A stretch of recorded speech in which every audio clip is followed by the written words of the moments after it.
pleasure to have Bhavya Shetty here, who is People and Culture Leader, Global Head of Talent Management. Thank you for taking time out to be with us today. Bhavya brings with her a rich, over 2 decades worth of experience in shaping GCC talent, employee experience and leadership development. Her work reflects the evolution of GCCs in Karnataka from cost centers to innovation engines. Thank you again. Thank you, Reethika. It's my pleasure to be here as part of this wonderful initiative.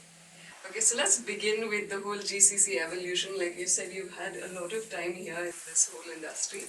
GCCs in India are moving from cost centers to innovation hubs, clearly.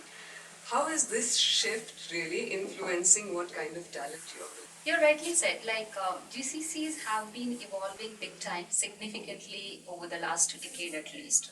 It's been evolving in terms of being from a delivery center to more of a technology, the product-centric and leadership-oriented organizations who also offers our talent leadership to the global business centers. So that's kind of shift we have seen.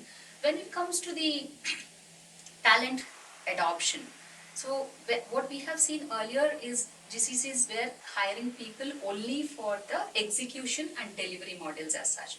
But right now, what we look at in terms of skill sets are the product centricity, they are AI adoption capability, and they are they empathetical, are they leadership oriented, the collaboration mindset. So all of those skill sets are being added as part of our GCC hirings.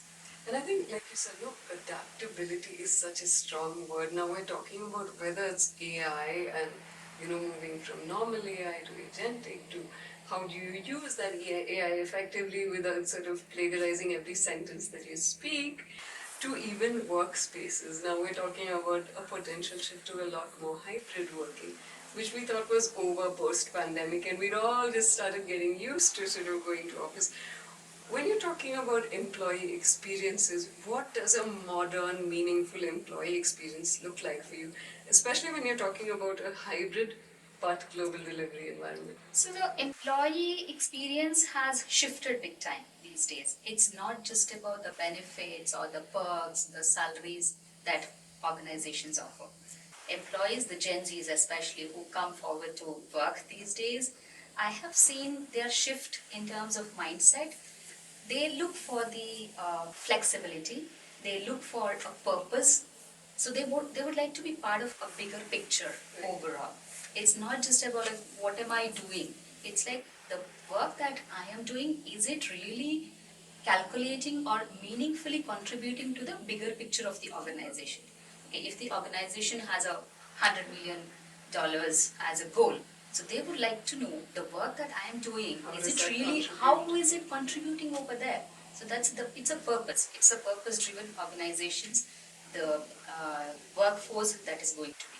I have read it somewhere actually. They say like, you need to be part of some kind of a purpose. Otherwise, you will fall into everything else, whatever is available. Right. So it's all about choosing that purpose. Also the ability now for a generation to choose what you want to do. I think earlier we didn't really much have a choice. You sort of applied for the first job you got it here. Yes. It didn't really matter what your job was. But today I feel like people are more involved with what they're doing. They want to be able to see the difference they're making. And I think in future as well, skills and capability is changing. I think the whole surface of how people look at what skills are required is changing. So what emerging skills do you believe will define the next generation of GCC talent? AI adaptation, as I mentioned earlier, that's the priority. That's definitely a priority for anyone, whoever comes into the corporate world or for any workforce for that matter. Along with that, being empathetic when it comes to leadership or people management, team events and the engagement and collaboration, being empathetic matters the most. Your empathetic leadership and collaboration skill sets, along with your AI adaptation skill sets, places you a much better in a higher position as such, that I feel. Along with that, it's also about like people need to understand how they can collaborate between the geographical distances as well. All of us are working remotely. Yes. It's about like, it's not that in person you go right next to the desk and you ask people what you're doing, how can I help? No, it's not like that.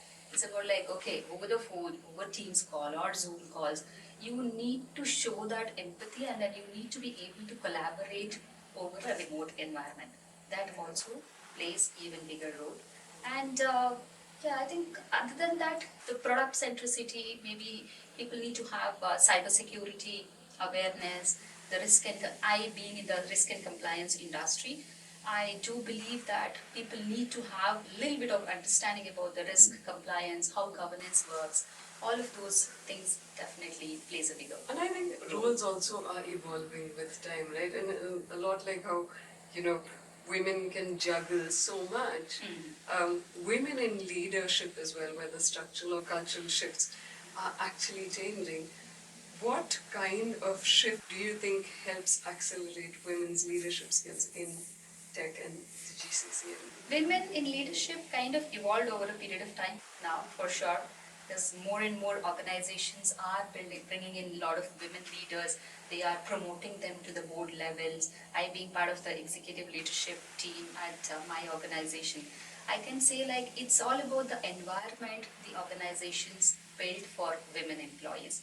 We have, for example, we have about more than 50% women workforce with a women-led CEO organization. I can say that it's about the environment and the offerings that companies can do. The upskilling program, probably the opportunity to speak up at a and I think particular also the platform, space to be able to the space to right? grow. All of those things matters most, and yeah, women also need to take that charge of their career. I would highly recommend that don't just like sit back and wait for an opportunity. It's all about like you take charge of your whatever the career and then go ahead. Everybody makes mistakes. Okay, if you are doing certain mistakes as such, that's okay. Like you learn from it, then go forward. Every women leaders should also look at developing others. That's another And aspect. so much about women power really is about purpose-driven leadership, actually. What do you think anchors your own leadership philosophy, and how do you translate that into organizational culture? So when I look at my 2 decades of experience in the human resources industry, I would say the leadership is not only about the authority. It's about like you bring in all other people along with you. The environment that you build, wherein people are able to thrive, they are able to speak up, and they are able to kind of engage with the larger organization. So that's a kind of leadership I would say that I am kind of collaborating or I'm kind of advocating as such. And I think engaging is such an important part as well. Yes, right? yes. Because we forget to do that in a world where we're so used to looking at a screen to actually physically engage with someone, isn't it? Yeah, so today's workforce, they look for that engagement, they look for their authenticity. The authentic leadership also matters the most, wherein people are heard, they are seen, they are also kind of being part of the larger organization's bigger picture. It's not about just about, okay, I work for that month, I got paid, I'll go home. It's not like that. So like people need to be heard, they need to be seen, they need to be appreciated in a much better way, like, okay, exactly, this is what you have done, this is where it is taking you to the next levels. So all of those things really matter the most. Perfect. Thank you so much for your time. It's been lovely talking to you. Thank you, Ritika. Thank you.